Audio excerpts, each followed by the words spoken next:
ಈ ದಿನ doctor B R Ambedkar ಸಾಹೇಬರ 134ನೇ ಜನ್ಮದಿನಾಚರಣೆಯನ್ನು ನಮ್ಮ ಕಮಸಂದ್ರ ಗ್ರಾಮ ಪಂಚಾಯತಿಯಲ್ಲಿ ಗ್ರಾಮ ಪಂಚಾಯತ್ ಅಧ್ಯಕ್ಷರು, ಉಪಾಧ್ಯಕ್ಷರು, ಸದಸ್ಯರು, ಗ್ರಾಮಸ್ಥರು ಹಾಗೂ ಸಿಬ್ಬಂದಿ ವರ್ಗದ ಎಲ್ಲ ಮತ್ತು ಗ್ರಾಮಸ್ಥರುಗಳ ಸಮ್ಮುಖದಲ್ಲಿ ವಿಜೃಂಭಣೆಯಿಂದ 2 ವರ್ಷಗಳಿಂದ ತಡವಾಗಿ ಆಚರಣೆ ಮಾಡ್ತಾಯಿದ್ವಿ. ಸೊ ಈ ವರ್ಷ ಸರ್ಕಾರದ ಒಂದು ನಿರ್ದೇಶನದಂತೆ ವಿಜೃಂಭಣೆಯಿಂದ ನಡೆಸಬೇಕಾಗಿ ನಮಗೆ ಮನವಿ ಬಂದ ಹಿನ್ನೆಲೆಯಲ್ಲಿ ಎಲ್ಲರೂ ನಮ್ಮ ಸಮ್ಮುಖದಲ್ಲಿ ಈ ದಿನ ಡಾಕ್ಟರ್ ಬಿ ಆರ್ ಅಂಬೇಡ್ಕರ್ ಸಾಹೇಬರ ಜನ್ಮದಿನಾಚರಣೆಯನ್ನು ಜಯಂತಿಯಂತೆ ಆಚರಣೆ ಮಾಡ್ತಾಯಿದ್ವಿ.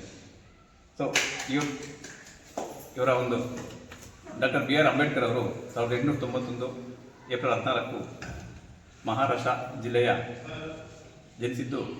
ಇವರು ಹುಟ್ಟುತ್ತಾ ಅಸಮಾನತೆ, ಅಸ್ಪೃಶ್ಯತೆ, ಜಾತೀಯತೆ ಒಂದು ಕಷ್ಟಗಳಿಂದ ಬೆಳೆದು ಭಾರತದ ಎಲ್ಲರೂ ಸಮಾನತೆಯಿಂದ ಅಸ್ಪೃಶ್ಯತೆಯನ್ನು ತೊಡೆದು ಬಾಳುವಂತೆ ಸಂವಿಧಾನವನ್ನು ವಿಶ್ವಕ್ಕೆ ರಚಿಸಿಕೊಟ್ಟ ಮಹಾನ್ ಮಾನವತಾವಾದಿ ಡಾಕ್ಟರ್ ಬಿ ಆರ್ ಅಂಬೇಡ್ಕರ್ ಸಾಹೇಬರು. ಇವರ ಒಂದು ಆದರ್ಶಗಳನ್ನು ಎಲ್ಲರೂ ಪರಿಪಾಲನೆ ಮಾಡುತ್ತಾ ಎಲ್ಲರೂ ಸಮಾನವಾಗಿ ಜೀವನ ಮಾಡಬೇಕಂದ್ಬಿಟ್ಟು ನಾನು ಈ ಮೂಲಕ ಎಲ್ಲರಿಗೂ ಮನವಿ ಮಾಡ್ತೀನಿ. ಎಲ್ಲರಿಗೂ ಜೈ ಭೀಮ್. ಇವತ್ತು ಡಾಕ್ಟರ್ ಬಿ ಆರ್ ಅಂಬೇಡ್ಕರ್ ಅವರ 134ನೇ ಜಯಂತಿಯನ್ನು ವಿಜೃಂಭಣೆಯಿಂದ ಆಚರಿಸ್ತಾ ಇದ್ದೀವಿ. ಪ್ರತಿ ವರ್ಷವೂ ಬೇರೆ ಬೇರೆ ರೀತಿಯಲ್ಲಿ ಪೂಜೆ ಪುನಸ್ಕಾರಗಳಿಂದ ಮಾಡ್ತಿದ್ರು.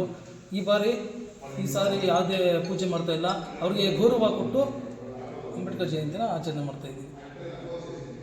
ಅಧ್ಯಕ್ಷರಿಗೂ ಮೆಂಬರ್ಗಳಿಗೂ ಎಲ್ಲ ಊರ ಮೆಂಬರ್ಗೂ ಈ ಗ್ರಾಮಸ್ಥರಿಗೂ, ಯಾಕಂದರೆ ಅಂಬೇಡ್ಕರ್ ಜಯಂತಿ ಬಂದುಬಿಟ್ಟು ಈ ಬುದ್ಧಿಸಮ್ ಥರನೇ ಮಾಡಬೇಕು ಅಂತ. ಯಾಕಂದರೆ ಮುಂಚೆ ಬಂದುಬಿಟ್ಟು ಈ ತೆಂಗಿನಕಾಯಿ ಹೊಡ್ಕೊಂಡು ಹಂಗೆ ಮಾಡ್ತಾಯಿದ್ರು.